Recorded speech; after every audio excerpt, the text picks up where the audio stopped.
மக்களே, இன்று நாம் திருக்குறள் 392 குறளை பார்க்கிறோம். இது பொருட்பால் பகுதியில் அரசியல் இயலில் கல்வி அதிகாரத்தின் 2வது குறள். எண்ணென்ப ஏனை எழுத்தென்ப இவ்விரண்டும் கண்ணென்ப வாழும் உயிர்க்கு. இந்த குறள் சொல்வது எண்ணம் மற்றும் எழுத்து இரண்டும் உயிரின் உண்மையான கண்ணாகும் என்று. எனவே சிந்தனை மற்றும் எழுதுதல் உயிரின் ஒளியை கொடுக்கின்றன. முதலில் இதை உணர்வது முக்கியம். எடுத்துக்காட்டாக, ஒருவர் தினசரி பத்திரிகை படித்து அதன் சுருக்கம் எழுதும் போது அவரது அறிவு மேம்படும் மற்றும் தெளிவான கருத்துக்கள் உருவாகும்.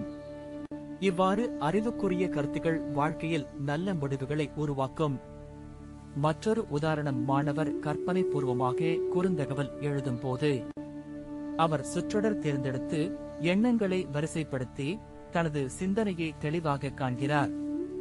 இந்த இரு உதாரணங்கள் சிந்தனை மற்றும் எழுதுதல் எப்படி நம் பயணத்தில் விளக்கு தருகின்றன என்பதை காட்டுகின்றன. இன்றைய டிஜிட்டல் உலகில் தகவல் பெருகியுள்ளதால் எண்ணம் மற்றும் எழுத்து நீதி, அறிவு, நலன் ஆகியவற்றின் அடிப்படையாகும்.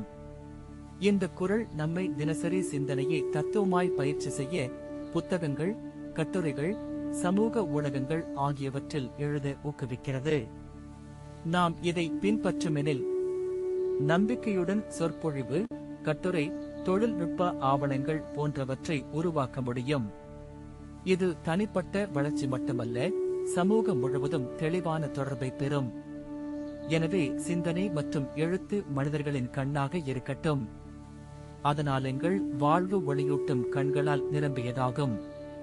அடுத்த அதிகாரத்தில் மீண்டும் சந்திப்போம்.